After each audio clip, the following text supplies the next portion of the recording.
Maui, 1980. A place so peaceful that danger felt like a rumor. Every morning began with sunlight glinting on turquoise water and ended with guitars echoing through beach bars where strangers danced like they'd never known fear. But on one August night, that peace cracked. And once it cracked, it never healed. Anna Caldwell was 22, bright, ambitious, alive in every way a person could be. She'd come from the mainland chasing experience, not escape. She was working at the uwai resort, laughing with guests, charming co-workers, saving every dollar for grad school. People remember her energy, not just her smile, but the way it filled a room. That's what makes what happened next so hard to forgive. It was a Thursday. Warm, quiet, the kind of night the island seemed to hold its breath. She clocked out just after 10:30 p.m., waved goodbye to a friend named Paia, and stepped into the staff parking lot. From that moment, nothing. No calls, no sightings, no trace. Her pale blue car was gone, her bed untouched, her uniform neatly folded. It was as if she'd been erased. The next morning, her absence drew little concern. People assumed she'd gone out, maybe caught a ride with someone. But by the second day, her supervisor's casual excuses turned into nervous pacing. Her roommate checked her room, found her things exactly where she'd left them. Everything except Anna. And that's when paradise changed. The laughter faded, the island's rhythm slowed. Because even here, even on this island of sun and song, something terrible had happened. And everyone could feel it. You can almost hear it, the silence that followed her name. You can almost feel the weight of her parents' fear as her phone went unanswered. One missing person, and an island that would never forget. When Anna didn't show up for her shift the next day, no one panicked. Not yet. She was young, friendly, social. Maybe she'd gone out. Maybe she'd met someone. That's what they told themselves. But by nightfall, the calls began. First to her friends, then to the hospitals, then to the police. Her roommate, Tane, stood in the doorway of her room staring at the made bed. Her shoes still lined up neatly, purse untouched, suitcase under the window. He told the officer, "She's not the type to disappear." He was right. The search started that evening. Flashlights cut through sugarcane fields. Volunteers combed the shoreline. Patrol cars moved through the narrow back roads of Wailuku. For 3 nights, the island that had always slept easy stayed awake, calling her name. But the only answer was the wind. By the 4th day, the tone changed. The laughter from the resort vanished. The music stopped early in the bars. People whispered now, half rumor, half fear. A girl from the mainland had gone missing, and for the first time, no one wanted to walk home alone. Her pale blue car was found on the 3rd day, abandoned, unlocked, hidden deep among the cane fields near Paia, far from where she should have been. Inside, her sandals, her jacket, her house keys. But not a single sign of struggle, just emptiness. And for all the hours spent searching, one question screamed louder than the rest. How does someone vanish so completely on an island this small? Maybe if the right questions had been asked sooner. Maybe if the search hadn't slowed when the reporters left. Maybe someone, anyone, could have found her before the rain washed away whatever truth was left on that road. But they didn't. And that failure would haunt Maui for decades. Have you ever trusted your surroundings so much you stopped paying attention? Anna did. And she never made it home. If this happened in your neighborhood, would you even know? Don't wait until a story like this hits too close to home. Subscribe now before it does. 3 days after Anna vanished, the air on Maui changed. Locals say the island itself grew quieter. Conversations hushed, music turned down. Even the ocean felt heavier. The tourists kept smiling, unaware of what was happening just a few miles away. But for those who lived there, the workers, the neighbors, the friends, fear was no longer a stranger. It was everywhere. It sat in the corners of every break room, every dinner table, every whispered rumor. At the Uwai resort, Ikaia, the last person to see Anna alive, stopped wearing makeup. She stopped laughing too.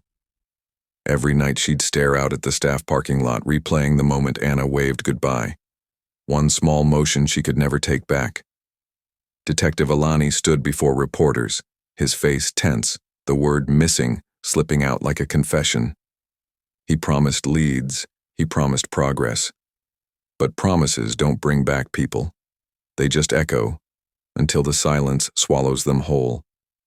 Anna's parents flew in from California within the week. They arrived with suitcases full of hope, and left with empty hands. Her mother walked the beach every night, calling her daughter's name into the dark, as if the wind could carry it back. Locals still remember that sound, not the name, but the pain in it. The search eventually slowed. Police resources drained. Volunteers gave up. Even the news moved on. The headlines faded, and so did the urgency. One more case file, one more photo in a drawer. But the island never forgot. Something stayed. Not guilt, not superstition, but memory. Because when someone disappears here, they don't just vanish. They stay, in whispers, in stories, in guilt that doesn't wash away with the tide.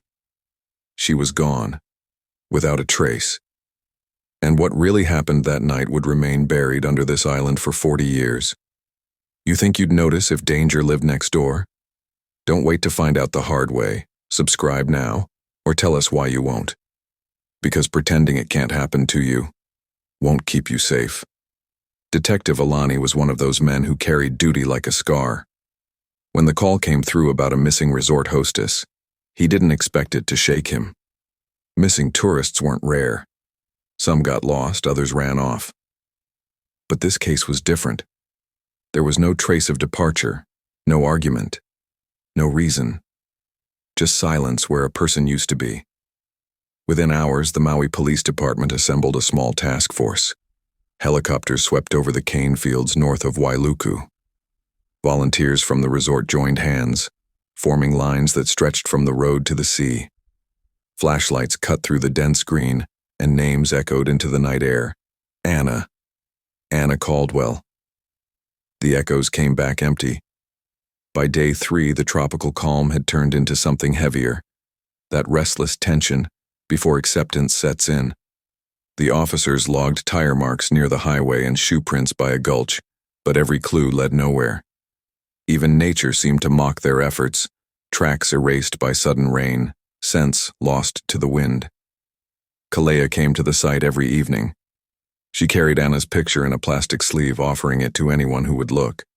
Some took it with pity, others turned away. Detective Alani promised her answers, but promises by then felt hollow. When the search team found the pale blue car outside Paia, parked in a narrow dirt lane between the fields, relief swept through the ranks. Briefly. It didn't last. The driver's door was unlocked, keys gone, no blood, no signs of struggle. Just dust, silence, and a single sandal on the floor. Her favorite jade necklace, the one her grandmother had given her, was missing. Some officers said maybe she'd run away. Others said maybe she fell in with the wrong crowd. But Alani looked at the car and saw something else. Restraint. Whoever did this knew exactly how to leave nothing behind. The file stayed open, but the island was already losing faith. When the car was towed back to the station, Detective Alani stood beside it for hours. He watched the sun crawl across the hood, the color fading under the heat. It didn't look like a crime scene. It looked like something unfinished. A story stopped mid-sentence. A report came in that night. A resort maintenance worker named Ikaia claimed he'd seen a beige truck parked near the staff lot around the same time Anna left work. He said it wasn't familiar. Older model, faded paint, no license plate light. He thought it might belong to a delivery company. At least that's what he told the officer.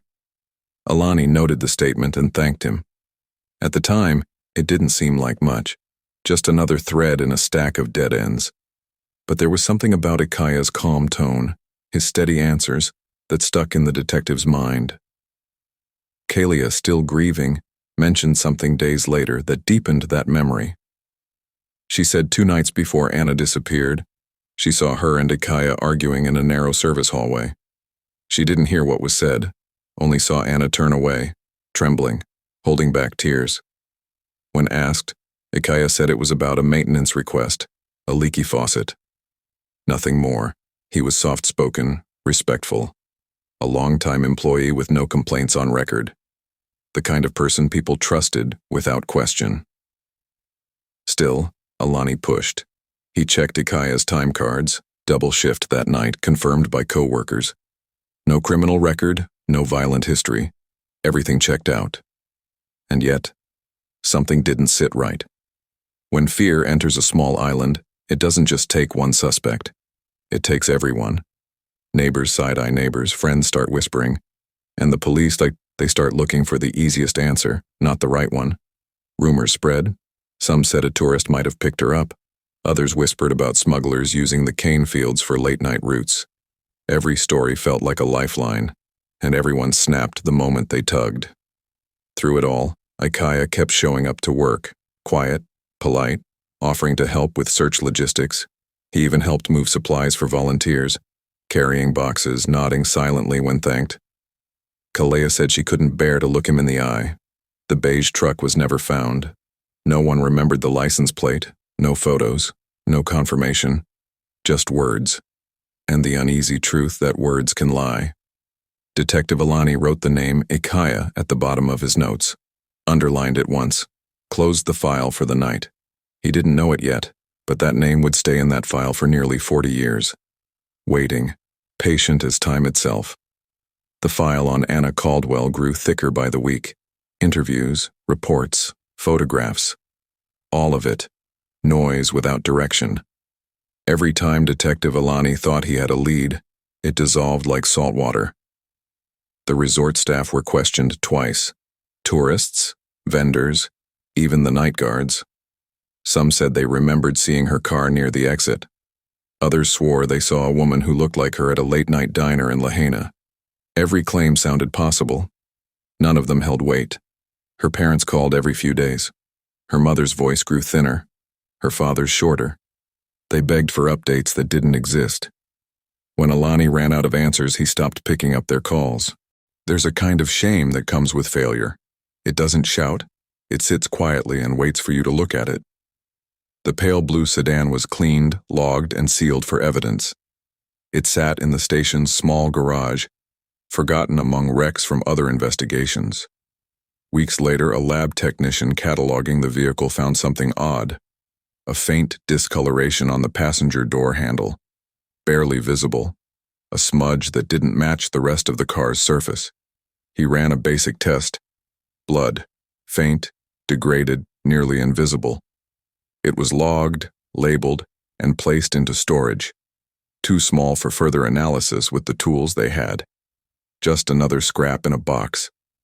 When the car was processed, another detail went unnoticed by almost everyone. Tucked inside the rubber seal along the door was a sliver of green fiber, thin as hair, but synthetic, not from the car's interior. It was collected, photographed, and sent to evidence along with everything else. No one thought it meant anything. That was the last meaningful entry in the Caldwell file for years. No suspect, no motive, no proof of death, only absence. The search was scaled down. The press stopped calling. Alani's task force was reassigned to newer cases. The cold files grew heavier, and Anna's became one more folder in the pile. Kalea tried to visit the detective once more, months later. She asked if they'd ever reopen it. He said, "When we find something new."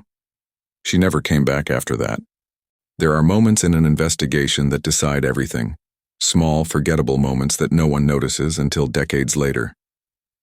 For Anna Caldwell, that moment was a drop of blood no one could test, and a thread no one thought to question. They sat in darkness, sealed away, waiting. Years turned to decades, and the people who touched those pieces grew old or moved away. The case gathered dust, but the evidence stayed. It would take 40 years and a new generation of investigators to see what everyone else missed. But for now, the story ended here. A girl gone, a car forgotten, and two fragments locked in silence, holding a truth no one was ready to see. What would you do if your best friend vanished without a trace? Would you keep searching, or would you try to forget? Tell me below. Guilty or not guilty? Every year, on the same week in August, an envelope arrived at the Maui Police Department. Same handwriting, same postmark, same name in blue ink, Caldwell. Inside each letter, Anna's parents wrote to the detective assigned to their daughter's case. Each one opened with the same line, "We still believe someone knows something." At first, the letters were hopeful, polite updates, reminders of who Anna was. Then they grew shorter. By the 10th year, they were only a paragraph long. By the 20th, a single sentence. "We still believe." Detective Alani kept every one of them. They filled a folder inside his desk drawer, stacked neatly under his old badge. He read them on quiet nights when the station was empty, when memory hurt more than work.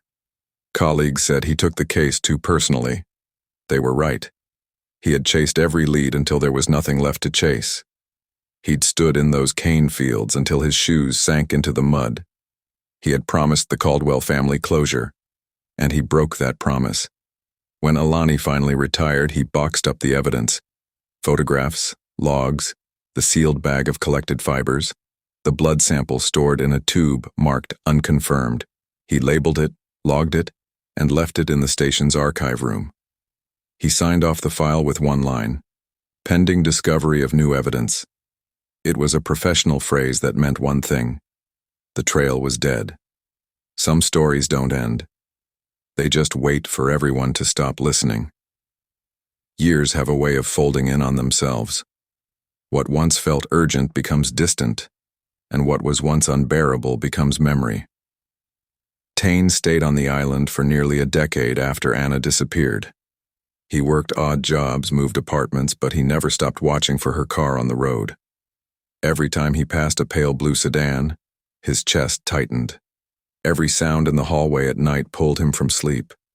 He carried that anxiety like a second heartbeat. Eventually, he left Maui.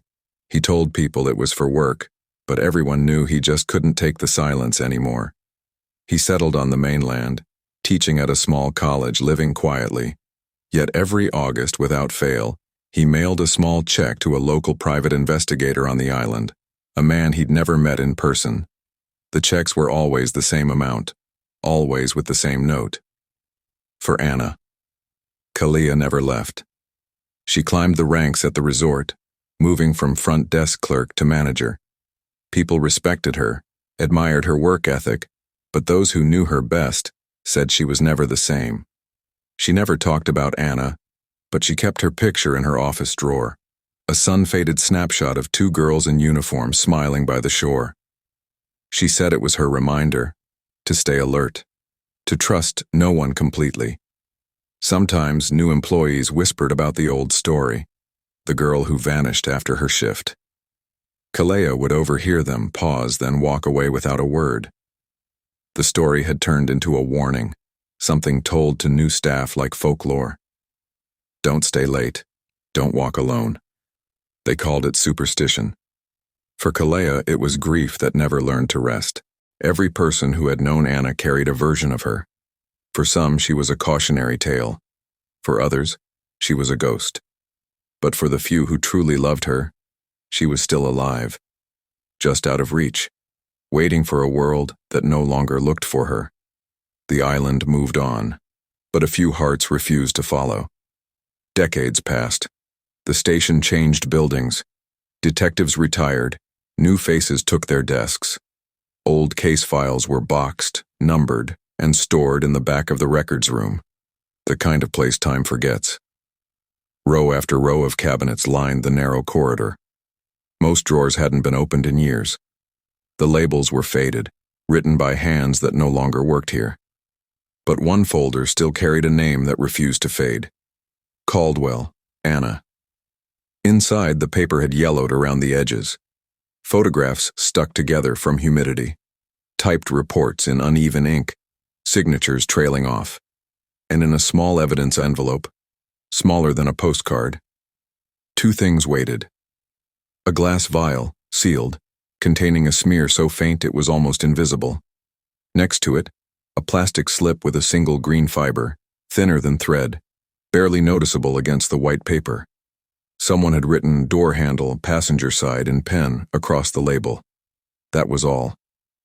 For years, interns cleaning the archives had handled that envelope without a thought. Some nearly threw it out. But paperwork saved it. The kind of bureaucratic precision that rarely feels heroic but sometimes is. While the world outside changed, the island filling with new resorts, new faces, new money, that envelope stayed right where it was. Through storms, blackouts, renovations, through the forgetting. No one could have known that the answers everyone prayed for were already trapped inside a plastic bag no bigger than a wallet. No one thought those specks could still speak. The blood was too old to test back then. But not anymore. We've all seen cold cases fade into silence. But not this one. Stay with us. We're about to reopen the past. In 2018, the Maui Police Department launched a modernization project, a digital effort to convert thousands of forgotten case files. Most folders were routine, minor thefts, closed homicides, missing property. But one file, labeled Caldwell, Anna, 1980, was flagged for review. The file landed on the desk of Detective Ikaia Alama, 32, methodical, quiet, a believer in data more than memory. He'd grown up hearing rumors about the vanished girl, the one his parents used to warn him about if he stayed out too late. Now, her name sat glowing on his monitor. He read through the scanned reports, each page thick with confusion and fatigue. Notes about a car, a missing necklace, an argument. The handwriting was uneven. Detective Alani's. Ikaia paused at the photo of the blue sedan, dust-coated, lifeless, and whispered under his breath, "You deserved better." He logged the evidence catalog. Two items drew his attention: a dried blood sample and a green fiber fragment. Both marked degraded, unusable. To an older generation, that stamp meant the end. To Ikaia, it meant possibility. He requested the physical samples from the archives. When the courier delivered the box, the air smelled faintly of age and paper. Inside, a sealed tube of dried residue and the tiny fiber sealed in plastic. 40 years of silence, now sitting beneath cold LED light. Ikaia called the FBI's regional laboratory on Oahu and requested micro-DNA analysis, a process delicate enough to lift genetic material invisible to the naked eye. The sample was flown overnight, escorted with a chain of custody form that read like a promise, finally kept. The lab assistant placed the sample into the extraction chamber. The machine warmed slowly, the decades-old residue softening under sterile heat. For a moment, nothing happened. Then a flicker appeared on the monitor. A digital pulse. Faint, but alive. Data was forming. Hours passed. Machines did what humans never could. They listened without bias, measured without fatigue. Inside the sealed chamber, fragments smaller than dust were stripped down to code. At 3:42 a.m., the first sequence appeared on the monitor, lines of numbers, raw data becoming identity. The technician leaned closer, eyes narrowed. He checked the reference sample, Anna Caldwell's blood type from her medical file. It didn't match. The blood on the door wasn't hers. It belonged to a man. Ikaia read the report twice, then a third time. His hands shook as he held the printout. For 39 years, everyone had assumed the stain belonged to the victim. No one had ever considered otherwise. He uploaded the new profile into CODIS, the national database for DNA comparison. The screen blinked once, then displayed a message. No match found. A dead end again, but not the same kind as before. This time it was alive, waiting for context. Ikaia opened the digital photo of the green fiber.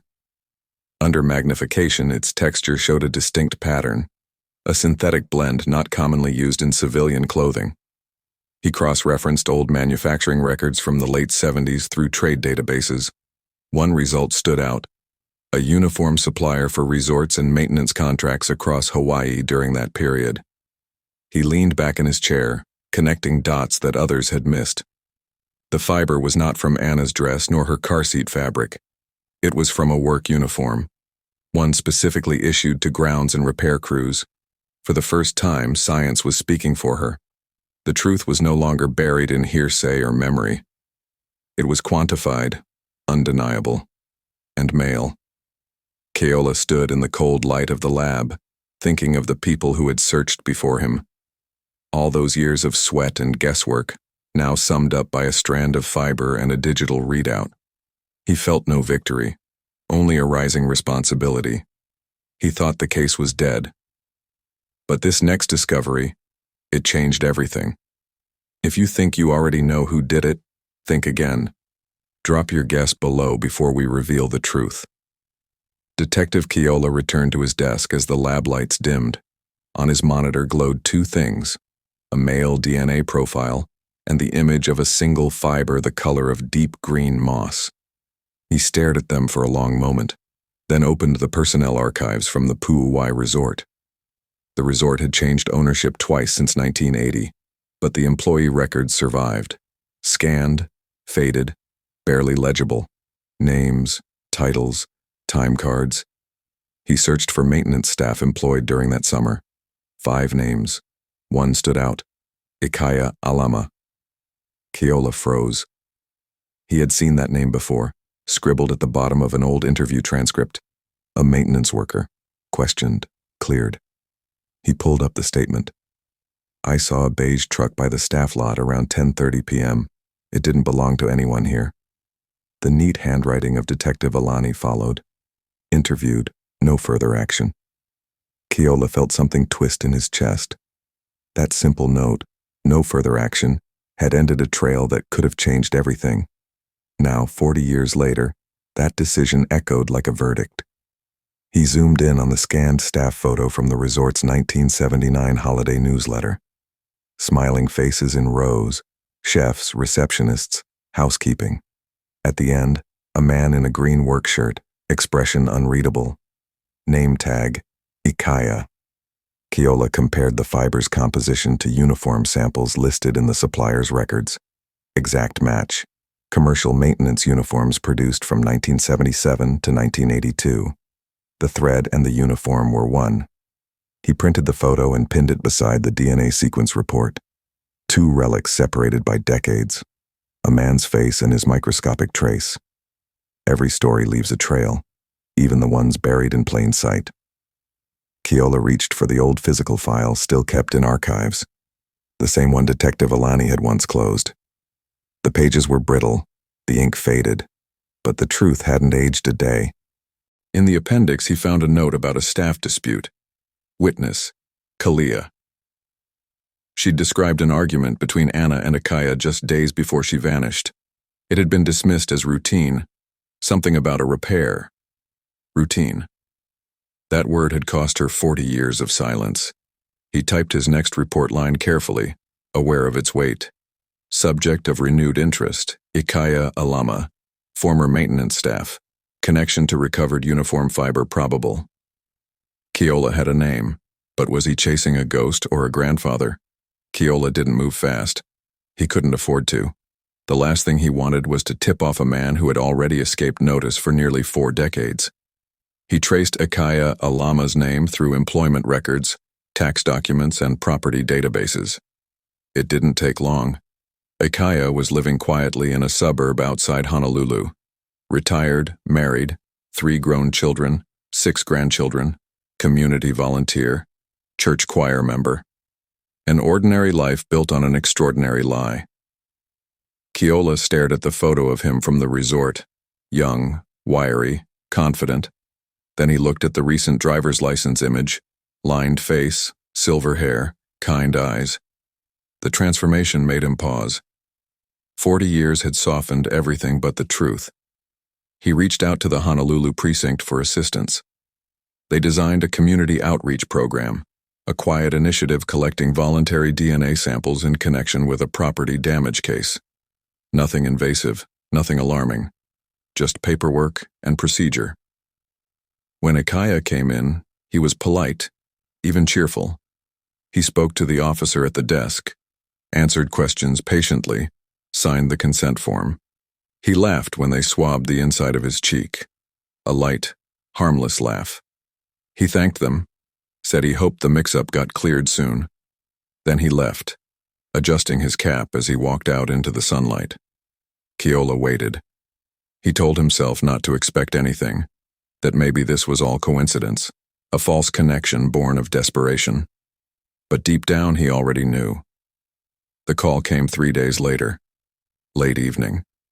The lab technician's voice trembled through the receiver. "Detective, it's a full match. The DNA recovered from Anna Caldwell's car door belonged to Ikaia Alama." There was no doubt. The blood that had waited 40 years in silence had finally spoken. Keola sat alone in his office long after the call ended. He stared at the photo of the young maintenance worker, then at the data sheet confirming the match. His hands clenched until his knuckles turned white. It wasn't triumph, it was grief, delayed but sharp. He opened his notebook and wrote a single line. "Evidence confirms suspect, Ikaia Alama."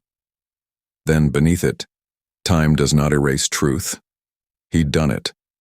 After 40 years, the island's secret had a name. He thought the case was dead. But this discovery changed everything. If you thought you already knew how this case ends, you might want to think again. Drop your guess below in the comment. It was a quiet morning in Honolulu when the silence finally ended. Detective Keola arrived with 2 officers. No sirens, no flashing lights, just calm procedure and 40 years of patience. Ikaia Alama's house was simple. Pale siding, trimmed hedges, a garden that looked tended by careful hands. Neighbors described him as the kind who mowed their lawns when they were away. To them, he was kindness made routine. When he answered, he smiled. The polite, untroubled smile of an old man who had no reason to fear. Keola greeted him by name, showed his badge, and said they needed to clarify a few details from a long-closed case. Ikaia's brow furrowed, puzzled. He nodded, stepping aside to let them in. They sat in his living room, framed photos on the wall, children, weddings, church gatherings, a life built carefully, deliberately. Keola glanced at them, feeling the sting of contradiction. How could someone live surrounded by love and still carry a secret like this? He told Ikaia about the cold case unit, how advances in technology allowed them to revisit old evidence, how a DNA match had surfaced, linking him to the disappearance of Anna Caldwell. The smile faded, a slow exhale, a tremor in his hands. He denied it, softly at first, then more firmly. Said he remembered her, said she'd been kind but impulsive. He called the accusations ridiculous. Keola let him talk. He didn't interrupt. He just watched, the shift in his tone, the avoidance in his gaze. Finally, when the silence stretched too long, he said quietly, "The blood on her car door wasn't hers, Ikaia. It was yours." That was when the air changed. All the warmth drained from the room. Ikaia's voice fell apart into fragments. He didn't speak again until they placed the cuffs on his wrists. The neighbors stepped out of their homes confused. Children stared as officers guided the old man down his walkway. The whispers spread before the car even pulled away. The kind, gentle grandfather, arrested for murder. Interrogations don't begin with questions. They begin with silence, the kind that forces a person to hear the weight of their own breathing. Ikaia sat across from Detective Keola, hands folded, wrists marked by the steel of the cuffs. He was calm again, the kind of calm that feels rehearsed. For a while, neither man spoke. On the table between them sat a small plastic bag. Inside, the photo of the green fiber and a printout of the DNA results. Nothing more. Keola didn't press. He began gently, asking about the resort, the staff, the old days. Ikaia answered carefully, choosing words like someone walking on thin ice. He described the maintenance routines, the late-night repairs, the guests who complained about leaky faucets and power outages. His tone was nostalgic, almost proud. Then Keola mentioned Anna's name, and everything stopped. Ikaia's gaze shifted to the table. He whispered that he remembered her, said she was always in a hurry, that she smiled too much, that she made him feel small when she talked down to him. He said it like a confession disguised as self-defense. Keola laid out the photos, Anna's car, the recovered sandal, the necklace, all preserved like ghosts in evidence plastic. Then the report. DNA match, 100%. Male, Ikaia Alama. The sound of the paper sliding across the table was louder than his voice. Ikaia stared at it. For the first time, his breathing quickened. He shook his head slowly, whispered, "No, that can't be right." Then again, softer. "That can't be right." Keola didn't argue. He leaned back, arms crossed, and waited. The minutes dragged, the tension building like a storm that refused to break. Truth doesn't need to shout. It just waits for the silence to collapse. Finally, Ikaia spoke. The first words came out like air escaping from a long-sealed room. He said it was an accident, a moment of anger that got out of control. He said she embarrassed him, called him lazy, told him he wasn't doing his job. He said he only wanted to talk. When she tried to walk away, he followed. The argument moved to the parking lot. He reached for her arm. She pulled back. He struck her once. Not hard, he claimed. But she fell, hit her head on the open car door. She didn't move again. In that moment, his voice broke. All the years of pretending, all the Sundays spent smiling at neighbors, all the dinners surrounded by family. Every piece of it cracked under the sound of his own confession. He said he panicked. He put her body in the passenger seat and drove into the cane fields. He left her there, in a shallow lava tube he'd found during maintenance work weeks earlier. Then he walked home and never looked back. He didn't cry. He just stared at the wall and whispered one word. "Sorry." When Ikaia finished speaking, the room fell silent. Keola didn't move. He just sat there, letting the words settle into the air like dust. Every syllable carried 40 years of decay, every pause another decade of unanswered questions. Within hours, news spread across the island. Radio anchors spoke his name with disbelief. Neighbors stood outside their homes, staring at the empty driveway where the patrol car had been. Some refused to believe it. Others said they always had a feeling. That's the cruelty of hindsight. It turns ignorance into certainty. At the church that Sunday, the pew where Ikaia used to sit stayed empty. People whispered during the hymns, voices breaking halfway through the verses. His grandchildren asked their parents why everyone was crying.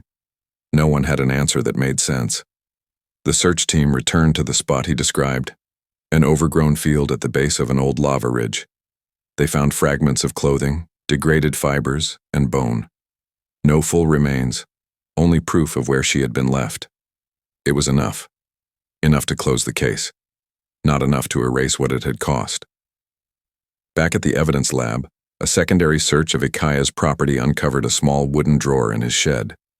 Inside, wrapped in a torn cloth, was a necklace, silver chain, jade pendant, still faintly glinting under the light. When the drawer opened, the necklace shimmered under the fluorescent light. Her memory, preserved in silence. Detective Keola stood in the doorway, staring at the object that had outlasted decades of indifference.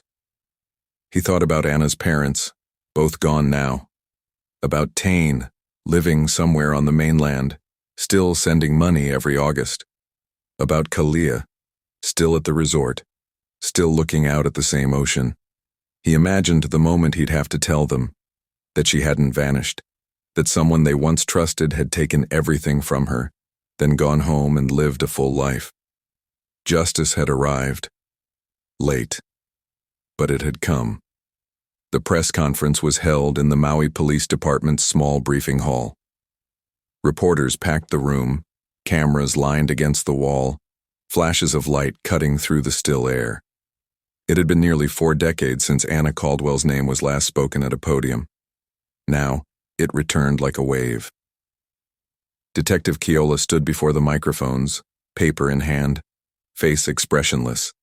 Behind him, a projection screen showed the photo of a young woman smiling in sunlight, the same image that had once hung on missing person posters stapled to telephone poles.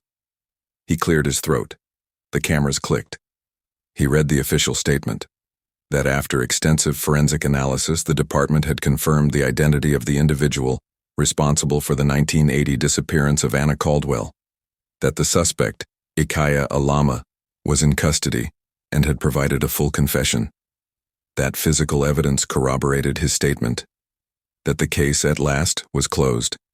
He thanked the families who never stopped asking questions.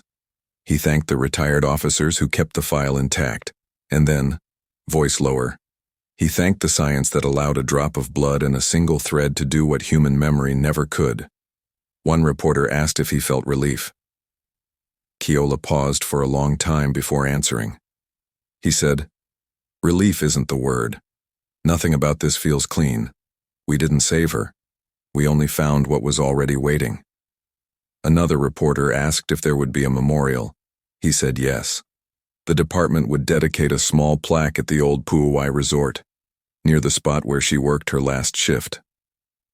He said it wasn't justice, but it was memory, and memory mattered. Across the island, people gathered in bars, living rooms, and churches to watch the news broadcast. For many, it was the first time they'd heard Anna's name spoken in years. For others, it was the end of a story that had haunted them quietly since youth. Kalia watched from her office at the resort. The same walls, the same ocean behind her window. When Keola's voice broke slightly during his closing words, she covered her mouth and whispered, "Thank you." Then she opened her drawer and placed Anna's photo back inside. Not as grief, but as peace. That night, rain swept across Maui again. Some said it felt like the island was finally letting go. Others said nothing at all. In the evidence room, the Caldwell file was stamped closed. But inside its folder, sealed in a new envelope, the necklace remained. Because even justice leaves something unfinished. The truth had waited 40 years to be heard, and when it finally spoke, it didn't shout. It whispered. Through blood, through thread, through the kind of patience only time can keep. He thought no one would ever find out. But justice has a memory. Subscribe, because the next story we uncover might be one your town forgot. 2 weeks after the press conference, a man stepped off a flight from the mainland. Taney hadn't been back to Maui in nearly 30 years. His hair was gray now, his hands trembling as he held a small flower lei in his grip. He stood outside the terminal, staring at the horizon that hadn't changed since the last day he saw Anna alive. The same sea breeze, the same golden light. Only he had aged. He went straight to the memorial, a simple bronze plaque mounted on a stone near the old Uwai resort. The inscription read, "In memory of Anna Caldwell, 1958-1980. Gone but never forgotten." Tane knelt beside it and placed the lei at its base. His voice cracked as he spoke her name. For years he had imagined this moment, what he'd say, what he'd feel. But standing there, all he could whisper was, "You can rest now." He stayed there for hours, not speaking, just listening. When the light began to fade, he turned toward the water, the same ocean they'd once swum in on their days off, and smiled through tears. He said he finally understood what it meant to carry love and guilt at the same time. Some returns aren't about closure. They're about gratitude, that even when justice comes too late, it still comes. A week later, Detective Keola gave his final statement to the public. It wasn't about victory, it was about humility. He stood before a small gathering outside the station. No cameras, no reporters this time. Just families of unsolved cases, officers and members of the community. He looked down at his notes, then set them aside. He spoke from memory. He said, "This case reminded me that silence is never empty. Even silence leaves evidence. He paused, then continued. A single thread, a trace of blood. They changed everything we thought we knew. Because truth doesn't disappear. It waits for someone to listen. The words carried through the quiet air. People nodded. Some cried. Others stood still, realizing they were hearing not just a case closed, but a lesson written in human failure and perseverance. Keola ended by thanking the community for never letting the story fade. He didn't promise every case would be solved. He only promised that none would be forgotten again. That night he went home, placed his badge on the table, and stared at the case photo one last time. Then he turned off the light, not to forget, but to rest. Years later, the Uwai resort still stands. New paint, new owners, new guests. The lobby smells of plumeria and salt air, just as it did the summer Anna disappeared. Most of the current staff have never heard her name. They pass through the same hallways, clock in, clock out, laugh during their breaks. To them, the place holds no shadow. But the walls remember. Security cameras now line the parking lot where Anna was last seen. A new generation of workers gather there every evening, unaware that once, a girl walked the same path and never returned. Ikaia still visits sometimes. Older now, she stands at the edge of the beach with a quiet dignity, watching the horizon where everything changed. She never talks about it. But she doesn't have to. The silence says enough. In the end, what remained wasn't the crime, but what it revealed. That truth has patience. That guilt has a lifespan longer than its keeper. That one thread and one drop of blood can rewrite history if someone cares enough to see them. For Anna's parents, the final report came too late. But their faith, their endless letters, had kept her alive in the hearts of others. For Tane, the guilt became gratitude. For Ikaia, memory became strength. And for Detective Keola, the case became proof that justice doesn't fade. It just waits. We all see cases like this, but this one was different. The island remembered, the truth waited, and when it finally spoke, it didn't just solve a mystery, it restored a voice. If you believe no secret stays buried forever, stay with us. Subscribe and join the Cold Trail community. Because stories like this don't belong to one person, they belong to all of us who still care enough to listen. Because in the end, even in paradise, truth leaves footprints.